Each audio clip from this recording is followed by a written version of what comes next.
নমস্কার, আমি অভিজিৎ। আজকে 12ই আগস্টের মার্কেট আপডেট নিয়ে চলে এসেছি। তো রিকোয়েস্ট করব পুরো ভিডিওটা দেখার জন্য। হিডেনবার্গের রিপোর্ট সম্বন্ধে যদি আপনি শুনেছেন, সেখানে যে রিপোর্ট এসছে তার উপরে কিন্তু কোনো রকম ভিত পাওয়া যায়নি, যে কারণে মার্কেটে সেরকম কোনো আজকে ফল আমরা দেখতে পাইনি। যদি মার্কেট অ্যাকশন চেক করি, ইন্ডিয়ান ইন্ডাইসেস যেগুলো রয়েছে, নিফটি 50-তে 20 পয়েন্টের নেগেটিভ ক্লোজিং, সেন্সেক্সে যদি দেখেন 56 পয়েন্টের নেগেটিভ ক্লোজিং ছিল। নিফটি ব্যাংকের ক্ষেত্রে যদি দেখেন 93 পয়েন্টের পজিটিভ ক্লোজিং, নিফটি আইটির ক্ষেত্রে 66 পয়েন্টের পজিটিভ ক্লোজিং, আর বিএসসি স্মল ক্যাপে যদি দেখেন 273 পজিটিভ ক্লোজিং রয়েছে। যদি আমরা অ্যাডভান্স ডেকলাইন চেক করি, সেখানে দেখতে পাচ্ছি 1136টা স্টক অ্যাডভান্সে আর 1267টা স্টক ডেকলাইনে ক্লোজ হয়েছে। এরপরে যদি আমরা দেখি অ্যাডভান্স ডেকলাইনের ওয়েটেজ হিসেবে চেক করি, তাহলে নিফটিতে আমরা দেখতে পাচ্ছি ক্লিয়ারলি 22টা স্টক পজিটিভ ক্লোজিং দিয়েছে এবং 27টা স্টক নেগেটিভ ক্লোজিং দিয়েছে। নিফটি ব্যাংকের ক্ষেত্রে যদি আমরা চেক করি, তাহলে 6টা স্টক পজিটিভ ক্লোজিং এবং 6টা স্টকে নেগেটিভ ক্লোজিং দেখতে পেয়েছি। এরপর যদি আমরা আজকে ইন্ডিয়ান ভিস চেক করি, যেখানে একটু ফল দেখতে পাওয়া গেছে, কিন্তু এখনও পর্যন্ত ভোলাটিলিটি ইন্ডেক্স হাই রয়েছে, যেখানে ভোলাটিলিটি একটা থাকার চান্সেস খুবই রয়েছে। তো নিফটিতে আমরা যদি প্রথমেই চেক করি, আজকে নিফটি 50-র যদি গ্রাফ চেক করেন, 15 মিনিটস ক্যান্ডেলে যদি দেখেন মার্কেটকে, তাহলে মার্কেট কিন্তু আমি আগের দিনের ভিডিওতে যে সাপোর্ট জোন দিয়েছিলাম 24,275-এর লেভেল কিন্তু মার্কেটে সাপোর্ট নিয়েছিল 9:30-এর ক্যান্ডেলে, যেখানে আপসাইড থেকে রিজেকশন আসার পর একটা ফল এসছে।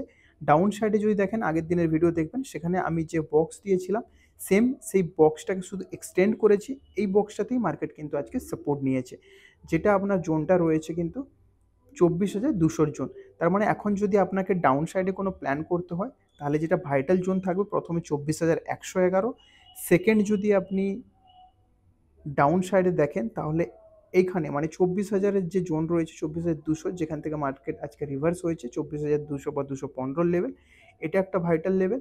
আর আপ সাইডে যদি দেখেন, আজকে ব্রেকআউট এসছে কিন্তু স্ট্রং, সেটা হচ্ছে আপনার ডে হাই ব্রেক করার পরে, যেখানে আপনার ক্যান্ডেলটা ছিল 10:30-এর ক্যান্ডেল ব্রেক হওয়ার পরে। তো এছাড়া যদি আপনি এটার পরেও যদি শিওর আরও নিতে চাইতেন, আমি আগের দিনেও দিয়েছিলাম 24,350 স্ট্রং একটা জোন, যেখানে ব্রেকআউটের পরে কিন্তু যদি দেখেন কন্টিনিউয়াসলি 3টে 15 মিনিটের ক্যান্ডেল কিন্তু এসছে, যেখান থেকে আপনি যদি দেখেন 350 থেকে 470, মানে 120 পয়েন্টের প্লাস দেখা গেছে মার্কেটে।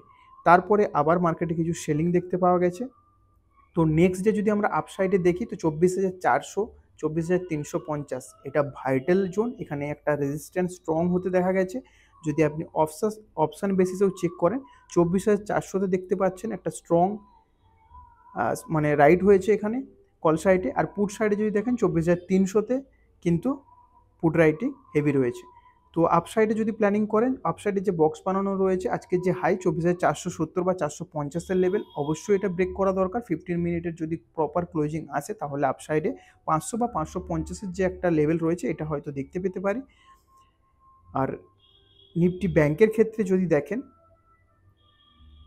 নিফটি ব্যাংকের ক্ষেত্রে যদি দেখেন, এখানে আপনি ক্লিয়ারলি দেখতে পাচ্ছেন যে ডাউন সাইডে আমি যে আগের দিনের বক্স দিয়েছিলাম, যেটা আপনার ছিল 50,100 থেকে 50,150 লেভেলের বক্স, সেখানে কিন্তু দেখতে পাচ্ছেন আজকে মার্কেট প্রপার সাপোর্ট নিয়েছে। এখানে যদি মার্কেটে দেখেন, এই বক্সটা জাস্ট আমি এক্সটেন্ড করে দিয়েছি, বক্সটাতে এখানেই এসেই মার্কেট সাপোর্ট নিয়েছে। আপসাইডে যদি দেখেন, আজকে ডে হাই ব্রেক করার পরে মার্কেটে ভালো মুভমেন্ট এসেছে, সেম নিফটির মতনই। এখানে যদি আপনি আরেকটা জিনিস লক্ষ্য করেন, 50,800 লেভেল কিন্তু আমি বারবার বলেছিলাম যে একটা ভাইটাল রেজিস্ট্যান্স জোন, এখান থেকে কিন্তু মার্কেটে আর ব্রেকআউট দেখতে পাওয়া যায়নি। যদি 800 লেভেল আজকে ব্রিজ হতো, 15 মিনিটের ক্যান্ডেল প্রপার ক্লোজিং আসতো, যেটা ক্লোজ করতে পারেনি, সেই ক্লোজিংটা যদি, কারণ এটা 794-98 ক্লোজ করেছিল, এই ক্যান্ডেলটা যদি 800-র উপর প্রপার ক্লোজিং দিত, তাহলে হয়তো আপসাইডে আমরা আজকে 51,000-এর লেভেলও দেখতে পেতাম, কিন্তু সে ক্লোজিংটা আসেনি। তো আপসাইডে 50,800 লেভেলের পরেই আমরা সেফ ট্রেড দেখতে পারি। ডাউন সাইডে অবশ্যই বারবার বলবো যে ভাইটাল লেভেল রয়েছে 50,000, তার নিচে যদি দেখেন 50,400, বা আজকে যেখানে যে ব্রেকআউট নিয়েছে, মানে 400-ই লেভেল, 430 বা 450-এর লেভেল, এটা একটা ভাইটাল লেভেল থাকবে।